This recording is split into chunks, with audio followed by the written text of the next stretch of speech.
नमस्कार दोस्तों। आपका स्वागत करता हूं आप ही के यूट्यूब चैनल में। वीडियो को स्टार्ट करने से पहले आप सभी से रिक्वेस्ट करूंगा, अगर अभी तक आपने चैनल को सब्सक्राइब नहीं किया तो इट्स रिक्वेस्ट टू ऑल भी प्लीज चैनल को सब्सक्राइब कीजिए। वीडियो को लाइक कीजिए एंड शेयर कीजिए एज मच एज पॉसिबल, ताकि ज़्यादा से ज़्यादा लोगों तक ये वीडियो पहुंच सके। तो चलिए स्टार्ट करते हैं, जहां पर आज हम लोग डिस्कशन करेंगे वो टाटा मोटर्स शेयर के बारे में।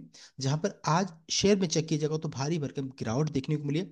661 के लेवल में करंटली अभी ये ट्रेड कर रही है, तो यहाँ पर अच्छा खासा गिरावट देखने को मिल रहा है। तो गिरावट के पीछे रीजंस क्या है, इंपॉर्टेंट लेवल्स क्या है, इसको चेक किया जाएगा। तो देखिए, यहाँ पे बताना चाहूंगा कंपनी की तरफ से बहुत पहले ही अपडेट आया था। IT security incidents at Jaguar Land Rover automotive, इसको लेकर के आया था। इनकी इनकी जो सब्सिडरी कंपनी है जैगुआर लैंड रोवर जो रहता है, जो कि आपकी सब्सिडरी कंपनी है, यूके में प्लेस्ड है ये। तो वहां से अपडेट आया था कि साइबर अटैक को लेकर के यहाँ पर एक अपडेट आया था, देख सकते हैं। तो wish to inform you that company has been inform by JLR about the caption subject. तो यहाँ पर उन्होंने कहा था कि हम लोग वर्क कर रहे हैं और कितना इम्पैक्ट करेगा बिजनेस को, सब कुछ हम लोग आपको अपडेट करेंगे नियर टर्म्स में। एंड इस चीज को लेकर के कंपनी की तरफ से अपडेट आ रहा है। यहाँ पर देखिए बता रहे कि Tata motor shares decline 4% as JLR cyber attack threatens billions of losses, यानी कि छोटा मोटा नहीं, बिलियंस ऑफ लॉसेस यहाँ पर हो सकता है टाटा मोटर्स को। यहाँ पर ये अपडेट यहाँ पर आ रहा है। एंड रिपोर्ट जैसे ही बाहर आया, अच्छा खासा नुकसान यहाँ पर देखने को मिला है, बिकॉज इनके रेवेन्यू को एंड प्रॉफिट दोनों का अच्छा खासा इंपैक्ट होने वाला है। यहाँ पर देखिए फाइनेंशियल टाइम्स की तरफ से अपडेट आ रहा है कि JLR can not produce vehicle until November, तो नवंबर महीना तक कि कोई व्हीकल प्रोड्यूस नहीं कर सकते हैं। The car maker might suffer revenue hit of more than 3.5 billion pounds और about 1.3 billion pounds in gross profit, यानी कि प्रॉफिट में इतना लॉस एंड रेवेन्यू में इतना लॉस यहाँ पर हो सकता है। तो ये यहाँ पर रिपोर्ट आ रहा है, जिस कारण से शेयर में गिरावट हो रही है।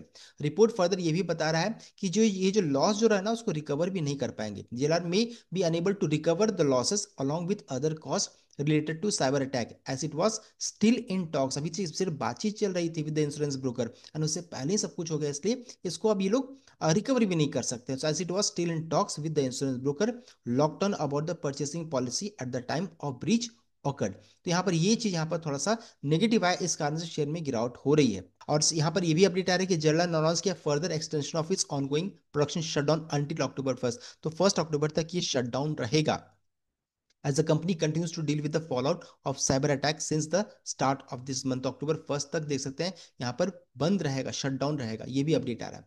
अब इंपॉर्टेंट क्वेश्चन ये जाता है कि देखिए इतनी सारी नेगेटिव चीजें हैं, तो क्या इस जगह पर हम लोग तुरंत में खरीद लें, बाई कर लें? तो देखिए बताना चाहूंगा 661 का भी करंटली लेवल चल रहा है, 50 डे मूविंग एवरेज के नीचे है एंड 200 डे मूविंग एवरेज दोनों के नीचे में अब ये करंटली ट्रेड कर, यानी कि ट्रेंड इसका बियरिश साइड में है। तो मैं यहाँ पर कोई बाई नहीं करने वाला हूं जब तक ये मूविंग एवरेज के ऊपर में ट्रेड नहीं करेगी, मैं यहाँ पर बाई नहीं करूंगा। बिकॉज जैसे ही ये दोनों मूविंग एवरेज के ऊपर में जाएगा, इसका ट्रेंड फिर बुलिश हो जाएगा। करंटली क्या है, अभी बेयरिश ट्रेंड में मूव कर रही है। अगर मान लीजिए वीकली क्लोजिंग इन दोनों मूविंग एवरेज के नीचे में हो जाता है, तो फिर इसका ट्रेंड नेगेटिव हो जाएगा। इसलिए मैं यहाँ पर कोई तुरंत में अभी दौड़कर बाई नहीं करने वाला हूं। बिकॉज देखिए रेवेन्यू प्रॉफिट दोनों में डिक्लाइन की बात हो रही है, तो फाइनेंशियल इंप्लीकेशन जब आएगा, रिजल्ट आएगा, तो फिर यहाँ पर थोड़ी दिक्कत हो सकती है। इन सभी चीज़ों को ध्यान रखिएगा, तो इन सभी चीज़ों को ध्यान में रख करके कोई भी ट्रेड इनिशिएट कीजिएगा। आई होप आपको वीडियो लाइक कीजिए, शेयर कीजिएगा, चैनल को सब्सक्राइब कीजिएगा। Thank you.